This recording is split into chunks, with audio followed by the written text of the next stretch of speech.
Hello everybody, Bad Raven here with Andrew. We're going to do another part of our Terminator collection reviews. We just did the Terminator 2. Yeah. And now we're going to go into the Terminator 3, Rise of the Machines. This movie is the third part, of course, in the James Cameron movies, even though he didn't direct this one. This was the first one that he'd ever directed or had any part in. So it's a little bit different feel than the first two, because who can now do James Cameron? You know, it's kind of tough to follow that way of making movies. So this one has who's the cast in this one, Andrew? You got Arnold Schwarzenegger, of course, as the Terminator. Mm-hmm. You have Nick Stahl as John Connor. You have Claire Danes as Kate Brewster. And you have Christina Loken as the TX. Yes, we get a female Terminator that's mean. And Arnold's good in this one, too.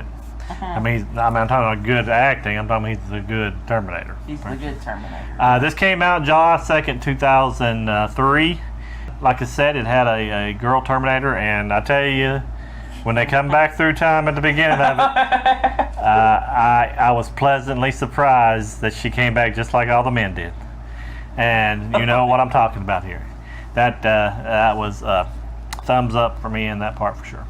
But anyway, get my mind back on the movie here. I like this movie. It's like I said, it's different from the other one.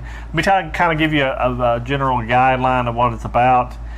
John Connor has took himself off the grid. It's after the events of T2, and he doesn't want anybody else to find him, because he knows every time he turns around there's going to be another Terminator in his face.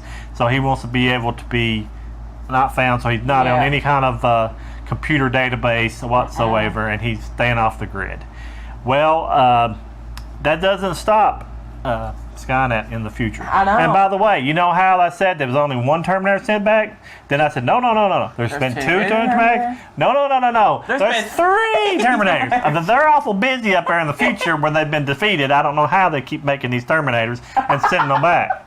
But somehow they keep sending them. So anyway, that gets kind of a little crazy acting, but you know, like I said, the girl Terminator, he is off the grid, and they send the girl Terminator back, and they always send a protector, so they send another Arnold Schwarzenegger. Yeah.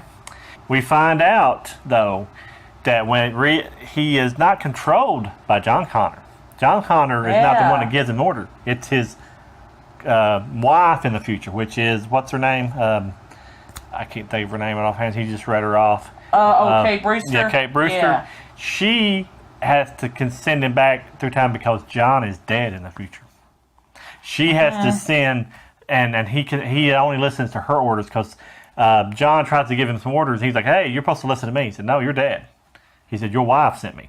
So they find out they're married in the future. They weren't even together. They were like school friends or something. And they had separated, and they end up running back together because of him breaking into her veterinarian's place where he was trying to get drugs because he had hurt himself on a motorbike wreck. Anyway, they find out that they're going to be married in the future, which is pretty good, even though she's supposed to be married. She's supposed to be getting married to another guy, but conveniently the Terminator kills him. Yeah. So, all thumbs up for that relationship. So, and you know how women do, they're so tore up about their husband getting killed by a Terminator. She latches on to John Connor, like, my man is dead, but hey, by the way, are you available? And it works out. Yeah. So, I know, I'm being kind of funny there, but I mean, it does kind of act kind of strange that she can, like, move from this. And she does take it kind of hard for a few minutes. She gets thrusted into the story with John, and we get another crazy bunch of scenes, and she's just like, is she like liquid metal? Like she's liquid metal, like she's liquid metal. The TX is basically like the T1000, but except she's more advanced than the T1000. She can hack into cars, move cars around. She can hack into other robotic machines and control them with her mind. She can. She has an actual endoskeleton, so it ain't like the T1000 where it's just pure liquid metal. She has a liquid metal skin. Yeah. But she has a core that is like the T-800, yeah. Yeah, it's like it has blue eyes. Yeah. So she's even, like I said, they get more advanced at that Skynet. I don't know how they do it, but they do it. And you get a lot of cool scenes of her. She's got like a flamethrower on her arm, and she like jumps on. And you get a lot of weird vehicles, and you got a hearse. They like she like tears a hearse top open, and they're in a big truck with a rescue truck with a ladder, like a fire truck or something. And they do all kind of weird vehicles that you wouldn't think would be in chase scenes. And they're trying to run away from an old Toyota truck. I mean, this old Toyota truck is like beep, beep, beep, beep. So it's kind of like funny, all the different types of vehicles they use. But they come up with some inventive ways, and like with always and all the Terminators, they always end up stopping Judgment Day. Exactly. But in this one, they got a little weird thing they do. They find out that that goes through the internet. The virus goes through the internet, and there's no shutting it down. There's no one point that can go and blow it up and stop it. It goes to multiple different places through the internet, and it can't be stopped. Exactly. So John and his woman think that they're getting to the main place where it is, and actually it's a bunker. They're going to a bunker because the Terminator wants them to be saved because he has to be there for the future. Exactly. And they're thinking they're going there to destroy Skynet. But no, they're just being there to save. So we actually get Judgment Day on the movie after Judgment Day. Yeah. So, strange. And Arnold's still super cool in this one. The special effects are super great. But you can tell he's getting a little old in the tooth in this one. And it's getting a little harder for him to pull off the stone-faced Terminator, which he's still great. Don't get me wrong. I'm not saying it's a horrible movie. It just had some little holes in it for me. But he is still the Terminator in my book. I'll always be the Terminator in my book. He destroys the TX. That's no big surprise. Not given. He has to come to the aid of John again, but John and they show the actual, which is really cool. They show the actual nuclear bombs being shot off where the Skynet has shot off its nuclear bombs toward Russia. Russia's shooting them back, showing them wipe out the whole entire Earth, and it shows the skull of the Terminator in the wasteland with all the nuclear fires and everything. So it's really got some really cool imagery. It does. And like I said, the TX, how many? What's she called? The TX, the Terminatrix. The Terminatrix.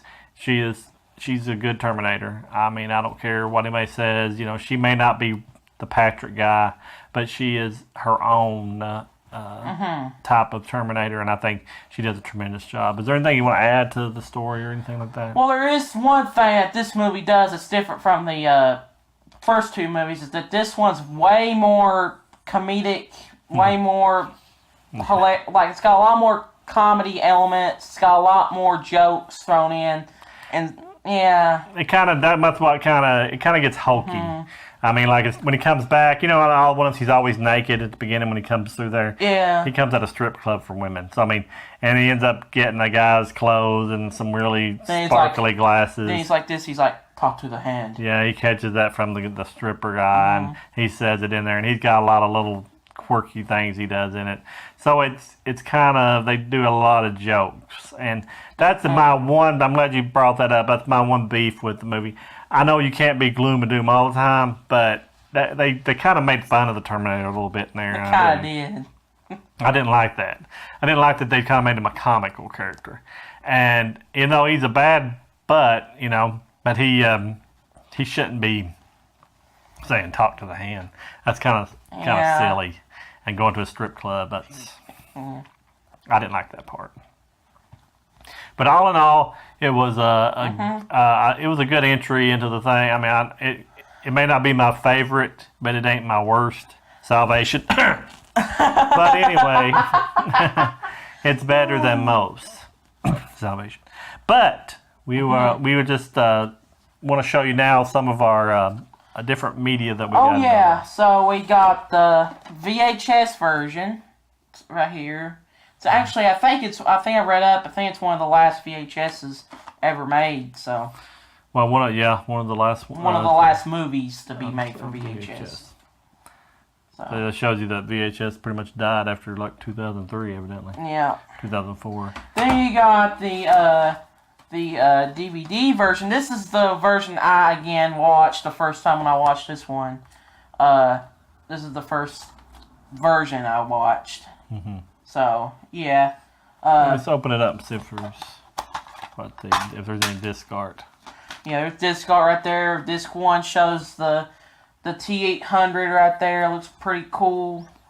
And then disc 2 shows the TX right there. What is it? Like a special edition?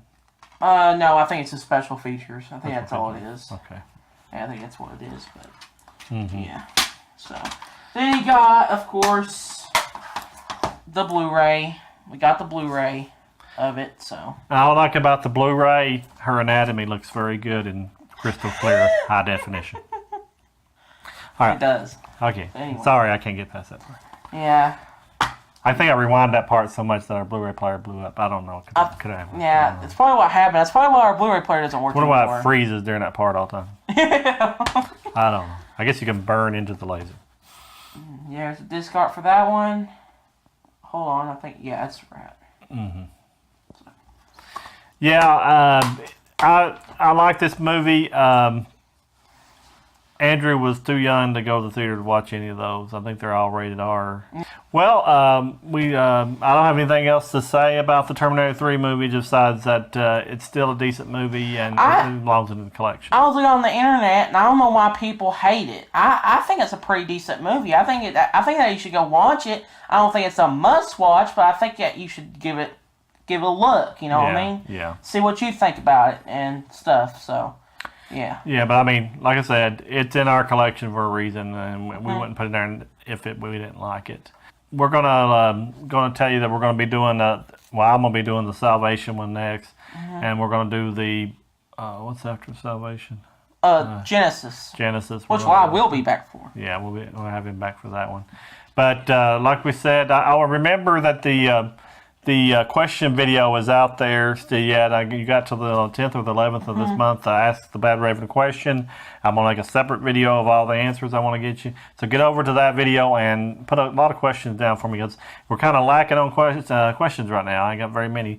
But I hope that the Bad Raven fans will bond together there and make that video worthwhile.